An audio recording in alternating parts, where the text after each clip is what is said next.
Good morning everyone. बच्चों, आज हम काव्य भाग शुरू करने जा रहे हैं। हमारी पहली कविता है आत्मपरिचय। आत्मपरिचय कविता हरिवंश राय बच्चन जी द्वारा रचित है। बच्चन जी ने प्राय सहज सरल साहित्यिक खड़ी बोली का प्रयोग किया है। उनकी भाषा में संस्कृत के तत्सम तद्भव, उर्दू, फारसी और अंग्रेजी के शब्दों का खुलकर प्रयोग हुआ है। कल्पनाशीलता तथा सजीव बिंबों के लिए बच्चन जी हमेशा जाने जाते हैं। शुरू करते हैं कविता। मैं जग जीवन का भार लिए फिरता हूँ, फिर भी जीवन में प्यार लिए फिरता हूँ। यहाँ कवि अपना आत्म परिचय देते हुए कहते हैं कि मैं इस सांसारिक जीवन को लगातार धारण करता हुआ जी रहा हूँ, लेकिन इस बोझ से दुखी नहीं होता। मैं अपने जीवन में असीम प्यार लेकर घूम रहा हूँ। कर दिया किसी ने झंकृत जिनको छूकर, मैं सांसों के दो तार लिए फिरता हूँ। कवि कहना चाहते हैं कि मेरे जीवन में किसी ने कदम रखा था और अपने स्नेह रूपी हाथों से वीणा को झंकृत कर दिया था। वे अपने बीते हुए जीवन को याद करते हुए कहते हैं कि मैं उन्हीं यादों के रूप में अपने सांसों के दो तार लिए जी रहा हूँ।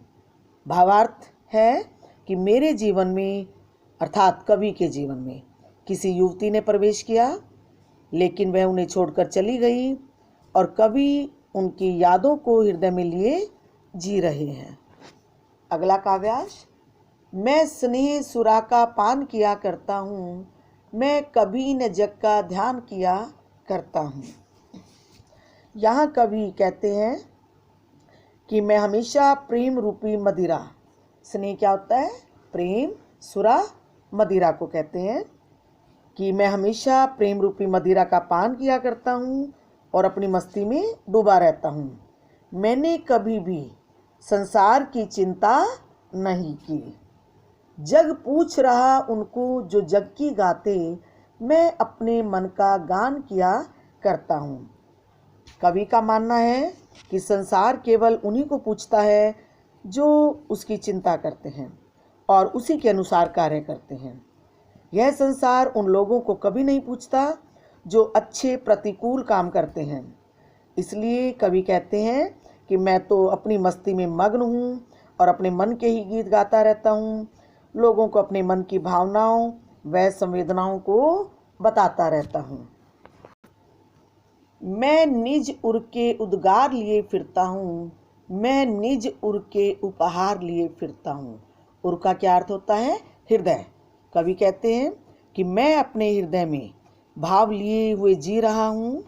मेरे हृदय में कुछ ऐसे उपहार हैं जो मैं दूसरों को देना चाहता हूँ। यह है अपूर्ण संसार न मुझको भाता, मैं स्वप्नों का संसार लिए फिरता हूँ। कवि का मानना है कि यह संसार अधूरा है, अपूर्ण है, मुझे अच्छा नहीं लगता और कवि के मन में सपनों का एक ऐसा संसार है जो सबके लिए कल्याणकारी कहा जा सकता है। तो भाव यही हुआ कि कवि अपने भावों और विचारों द्वारा इस अपूर्ण संसार को पूर्ण बनाना चाहते हैं। मैं जला हृदय में अग्नि दहा मरता हूँ, सुख दुख दोनों में मग्न रहा करता हूँ।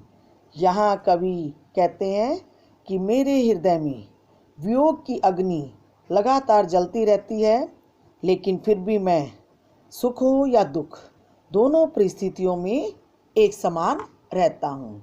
जग भव सागर तरने को नाव बनाए, मैं भव मोजों पर मस्त बहा करता हूँ। कवि कहते हैं कि यह संसार जो है, संसार रूपी सागर को पार करने के लिए नाव का निर्माण करने में लगा रहता है, लेकिन मेरे मन में संसार रूपी सागर को पार करने की कोई कामना नहीं। मैं तो इस संसार रूपी सागर की लहरों पर मस्ती से बहना चाहता हूँ। भाव है कि कवि को मोक्ष की कोई कामना नहीं है, वह इसी संसार के साथ जीना चाहता है और मस्ती से अपनी जीवन यात्रा पूरी करना चाहता है।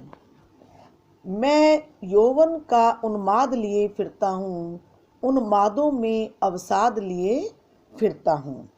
अब यहाँ कवि क्या कहते हैं कि मैं यौवन में मस्ती से झूम रहा हूँ और इस मस्ती में भी अनेक दुख लिए फिरता हूँ।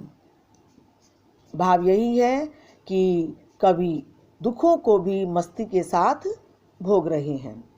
जो मुझको बाहर हंसा रुलाती भीतर, मैं हाय किसी की याद लिए फिरता हूँ।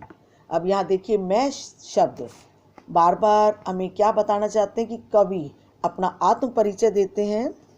और कवि ने कहा कि मेरे यौवन काल में, अर्थात कवि के यौवन काल में किसी ने उनसे प्रेम किया था।